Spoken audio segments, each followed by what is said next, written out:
Pacific Island Pacific Seashore. Andito tayo dun sa store ng Pilipino. Ayan. Store ng Pilipino. Okay. Nasaan tayo ngayon? We're promoting property po sa Philippines. Property talaga. Oo. Ayan. Okay, thank you. Ay, bigahan. Grabe. Ayan guys, yung ating mga paboritong pagkain. Ayan, hot na. Ay, yung bibingka. Ay, sarap. Bibingka, salt egg. Ha. Ayan, mayroon tayong mga puto. Ayan. Ang dami. Mga food ng ay siopaw.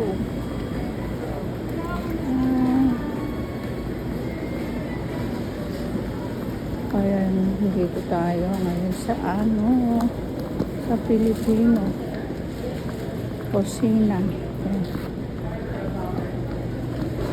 Ayan, dito tayo. Ayun yung asawa ko. Wow! Marami tayong mabibili. Uy, kalamansi. Uy, mangga. Na-enjoy ko. Ito yung mangga natin guys. Uy, maraming mga pangtanim sila. Uy, wow. Grabe. May ampalaya.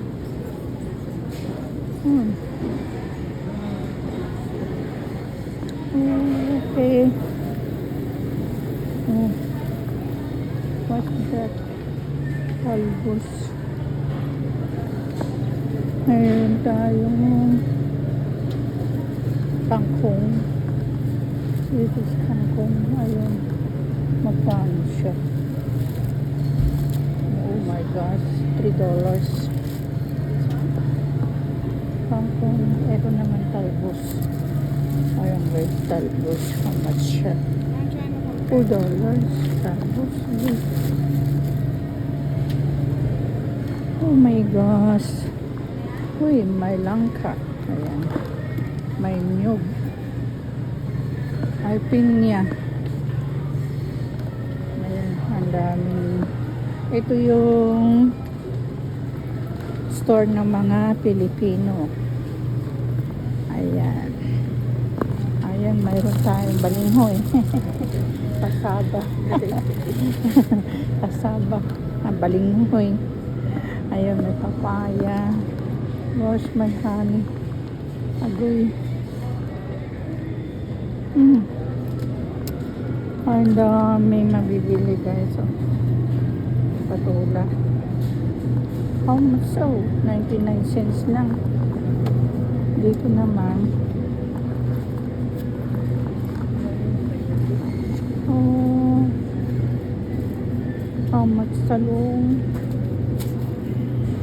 Okay. Uy, kalabasa. Saan ba yung 99? Ito, no? Ito po. Ayan. Chinese to eh. Ayan, Chinese, yeah? Okay. Ito yung 99 pound. Pareho ang panlalasa yan ng